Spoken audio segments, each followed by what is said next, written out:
What's wrong in the world right now? And obviously, that's a huge question. And I was trying to relate it back to the reason why I created this podcast to begin with and why I called it Life's Timing. And then it made sense because what's wrong with our world right now, and I thought about what it is, it has to do with our timing here in life right now. And like I said before, why we're here. So welcome to season 2, episode 1, what's wrong with the world right now? So to answer that question, I'm going to give you my opinion. Again, this is just my opinion. There's no truth to this whatsoever. But if you agree or disagree, I welcome it. And I believe that what's wrong with our world today is our collective consciousness, is the level where we're at. So this word consciousness, is very popular and used frequently. And for many, many years, I didn't really understand what consciousness means. And I feel that it's one of those words that has an interpretation depending on who's saying it, right? Everyone has their own definition of what it is. So I'm going to give you my definition of what I think when I think of the word collective consciousness, what I mean. So what I mean by collective consciousness is the energetic vibration that we are operating as a world population. And if you take a look around at what's happening in our world right now, unfortunately, it doesn't look like we're operating at a high vibrational frequency. So you see a lot of this, right? And so the way that you know what's happening in our world, how we're operating as a collective consciousness, just take a look at what's happening in our world. There's war, there's hate, there's killings, there's just a lot of things that are happening that is contributing to the propensity of continuing the collective consciousness that we're at. So I would like to suggest and propose, if everyone can be on board to understand that we are a collective consciousness, we are all connected to each other through energy, whether or not you want to believe it. It is science, it is spiritual, it is whatever you want it to be, but it exists. The invisible exists. And if you don't believe that the invisible exists, look at the internet, right? Wi-Fi is invisible, but it exists. Sending an email, placing a phone call, it's all through invisible energy and I don't know the logistics of that, so don't ask me, but it's invisible. I don't see how it happens. So I would like to propose that we all make a very conscious effort to raise our collective consciousness. And once we do that, there are actions and what we see in the world will look and feel better to us too. Everything that's happening that is affecting us right now, between war, between deaths, between hate speech, between freedom of speech, and a lot of the things that are right now boiling here, especially in the United States and in Gaza and other places around the world, it all came from humans. It all started from something that took place that humans did.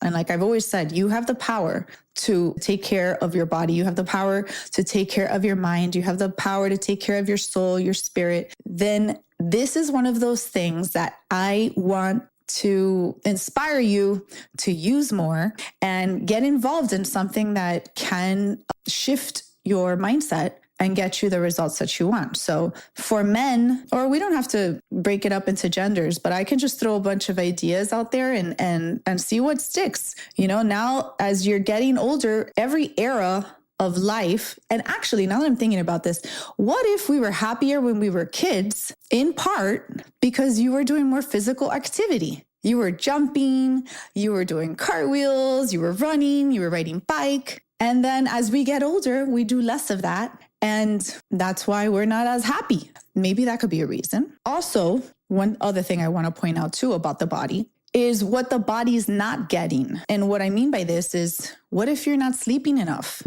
Sometimes it's not that you're going crazy, or it's not that you're having a mental health crisis because you're not well, temporarily because you're not sleeping enough, right? And so, or you're not eating the right foods, right? If you have too much sugar or if you have too much processed foods, your body's energy level is going to be lower. You're not going to have the energy to sustain yourself, to do some of the things you need to do, to think sharp, to work out, to do anything that your body or your mind need to do at an optimal level. Imagine a baby being scared to walk, so the baby doesn't walk. And I just learned this the other day, that there are babies that skip the crawling phase. Did you know this? And then it causes issues in the brain development. And it's the same thing. We are still evolving, even though we're older, our brain is still evolving and developing. So we need to continue.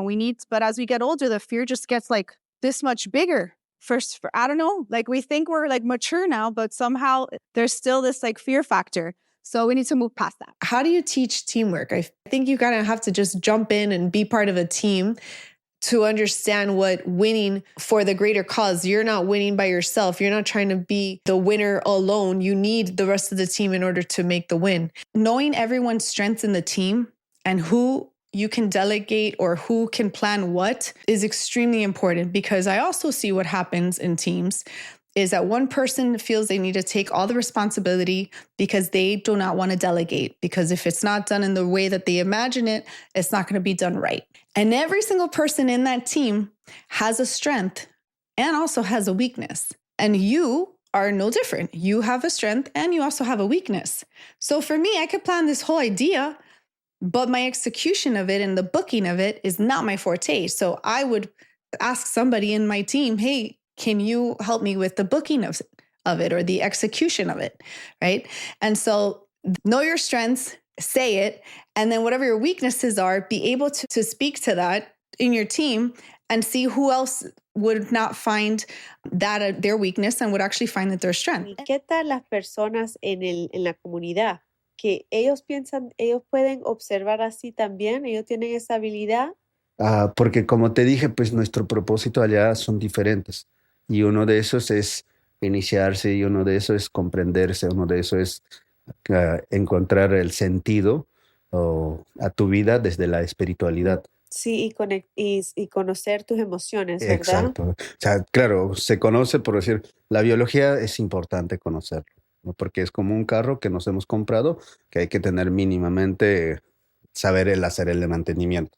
Exacto. Pero las funciones, ¿no? Es como decir, tiene Bluetooth, ¿qué tiene? ¿No? Sí. Esas son las funciones, o qué puede hacer.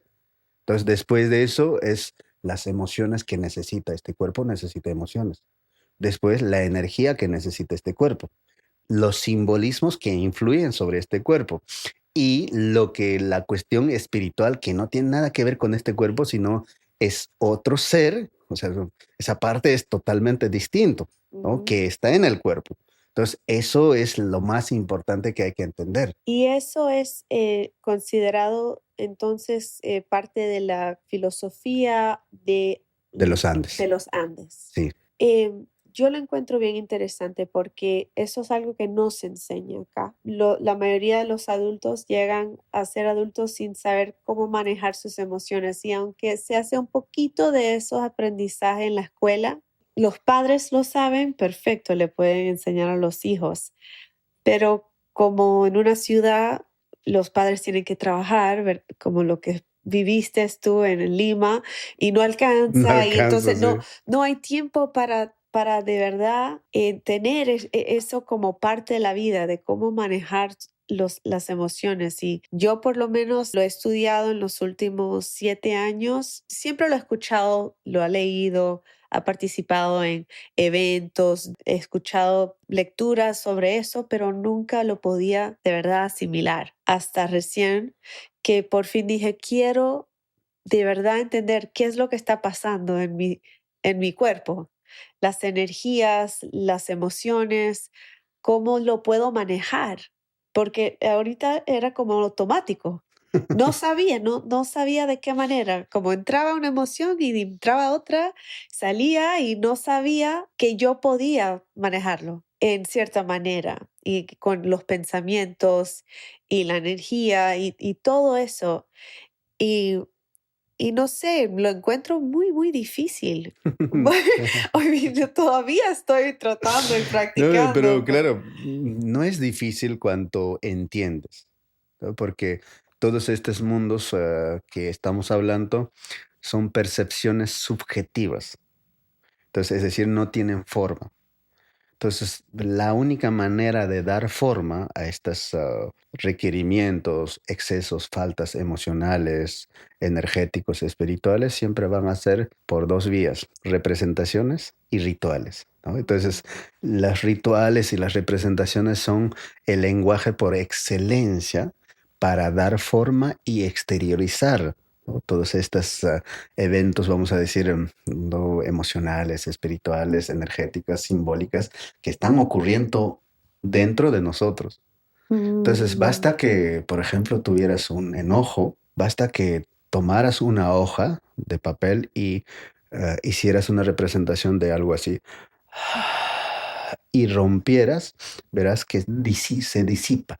Wow. Ajá. O sea, imagínate, basta que tuvieras enojo sobre una persona, porque no es que estés enojado con la persona, estás enojado con lo que representa esa persona para ti. O sea, nunca estás enojado con la persona, sino lo que representa para ti.